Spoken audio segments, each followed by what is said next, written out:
En Zambie, le chef de l'opposition refuse de céder à la peur. Hakainde Hichilema affirme que les autorités de son pays prévoient de l'assassiner à quelques mois des élections générales de 2021. Le nouveau gouvernement tunisien a pris fonction ce jeudi. Hichem Mechichi, qui dirige l'équipe de technocrates, a promis s'attaquer aux défis de l'heure. Il s'agit de l'instabilité politique et le relèvement de l'économie. Et puis, le parquet de la juridiction chargé de juger le financier présumé du génocide de 1994 au Rwanda se prépare activement. Le procureur a affirmé avoir renforcé son équipe. L'imprécision dans un instant.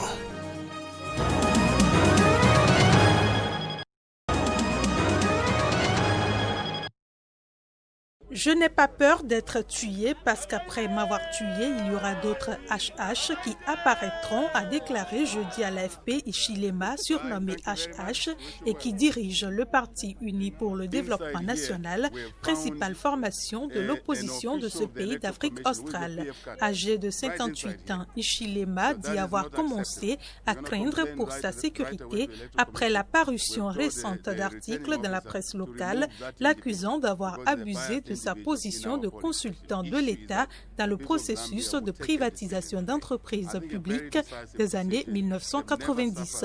Mardi, le gouvernement l'a accusé de manœuvres de corruption et annoncé une enquête. Hichilema, qui a déjà fait l'objet de telles accusations par le passé, a nié toute malversation et assuré que le pouvoir cherchait une excuse pour éliminer la concurrence. Ils sont morts de peur de notre popularité croissante et ils prévoit de m'assassiner en simulant mon arrestation, a affirmé à l'AFP Hichilema qui s'est dit prêt au sacrifice pour défendre l'intérêt général. La porte-parole du gouvernement Dora Siliha n'a pu être jointe pour commenter ces affirmations. La Zambie, pays d'Afrique australe, a connu une relative stabilité jusqu'aux élections d'août 2016, marquées par des incidents entre partisans politiques rivaux. Le président zambien Edgar Lungu, qui a succédé en 2015 au président Michael Sata, mort de maladie l'année précédente, a été accusé de réprimer l'opposition pour asseoir son pouvoir à l'approche de la présidentielle d'août 2021. Lungu avait battu de justesse Hichilema lors du scrutin de 2016, mais ce dernier avait rejeté le résultat. Accusé de trahison, il a été emprisonné 4 mois en 2017 avant que les charges ne soient abandonnées.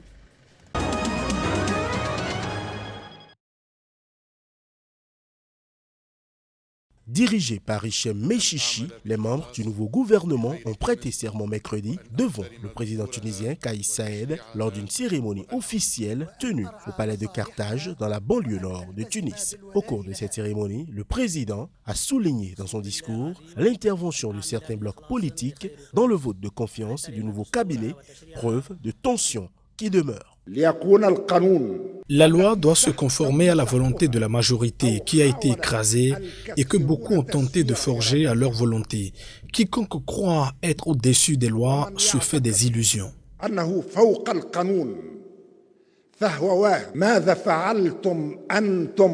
Qu'avez-vous fait au cours des derniers mois et jours à pas faire des consultations de nuit dans l'obscurité?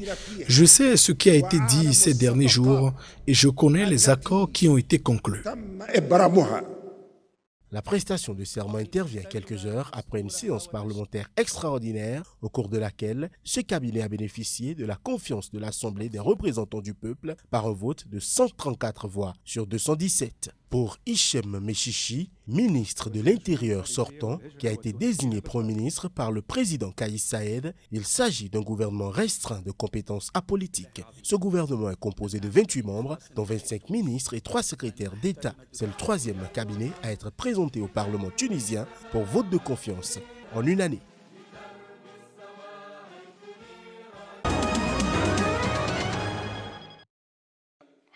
J'ai une conviction. Il n'est pas possible de trouver des solutions pour les problèmes économiques, de croissance, de pauvreté, de chômage, des déséquilibres régionaux et de la marginalisation tant qu'il n'y aura pas de moralisation de la vie politique et de rationalisation, de la protéger de l'argent sale et que tout le monde assume ses responsabilités. La composition de ce gouvernement s'est faite dans un contexte caractérisé par l'instabilité et après quelques mois après les élections législatives et dans un contexte de grande attente des citoyens et citoyennes pour réaliser un changement concret de leur situation économique et sociale qui s'est dégradée ces dernières années.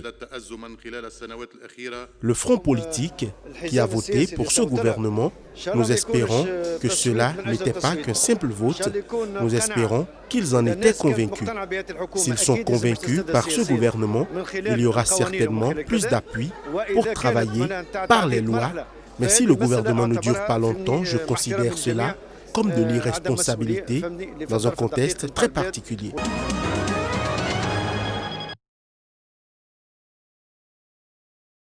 Arrêté le 20 juillet dernier pour incitation à la violence au public, l'opposant Jacob Ngarivoum et le journaliste et lanceur d'alerte Opuel Chinono sont sortis de prison après qu'un tribunal zimbabwéen a ordonné mercredi leur libération sous caution. Leurs 3 précédentes demandes de remise en liberté avaient été rejetées. 2 juges distincts de la Haute Cour de Harare ont inversé ces décisions des tribunaux de première instance.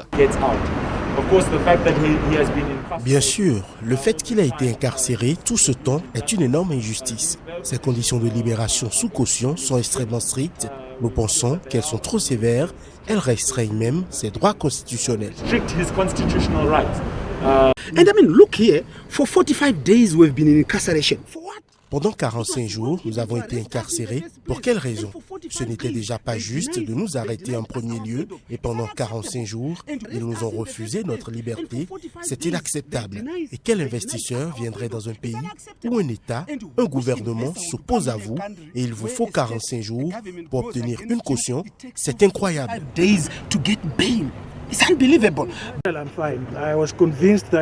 J'étais convaincu que j'avais été arrêté pour avoir dénoncé la corruption et que le bureau du président avait ordonné mon arrestation. Lorsque nous irons au tribunal, nous le prouverons. Chef du petit parti d'opposition Transformer le Zimbabwe, Jacob Ngarivoum a été libéré contre une caution de $50 000 zimbabwéens, soit $600 américains. Il doit remettre son passeport à la justice et se présenter à la police 3 fois par semaine. Le journaliste Opuel Chinono a quant à lui bénéficié d'une mesure identique, moyennant une caution de $10 000 zimbabwéens et le respect des mêmes conditions. Les 2 hommes se sont vus interdire de tweeter.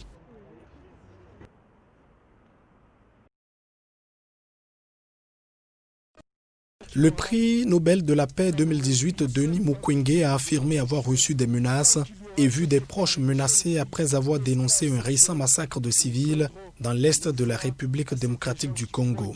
Face à cette situation, la représentante des Nations Unies en RDC a affirmé ce mercredi qu'elle aide les autorités à le protéger. Nous travaillons ensemble sur des solutions durables qui permettent à ce que le docteur Mukwege et l'hôpital soient protégés par les institutions congolaises, par le Congo et bien évidemment la mission en tant que partenaire jouera son rôle. Interrogée en conférence de presse sur les échecs des programmes dits de DDR, désarmement, démobilisation, réintégration des combattants de groupes rebelles en RDC, la diplomate algérienne a déclaré qu'amnistier, c'est dire que les faits n'ont jamais existé.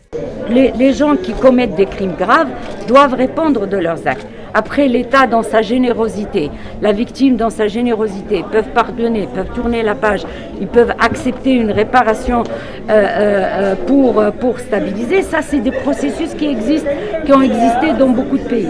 Mais amnistier, c'est dire que les faits n'ont jamais existé. Vous avez vu comment ils ont découpé les gens en morceaux dans les villages?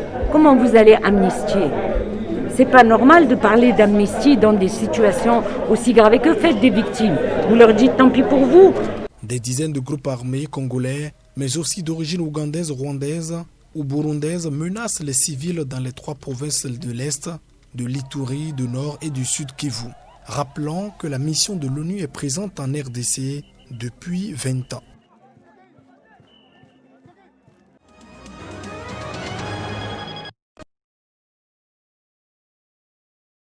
Accusé d'être le financier du génocide qui a fait, selon l'ONU, environ 800 000 morts entre avril et juillet 1994, essentiellement parmi la minorité Tutsi, mais aussi chez les Hutus modérés, Félicien Kabuga a été arrêté en mai près de Paris après 25 ans de cavale.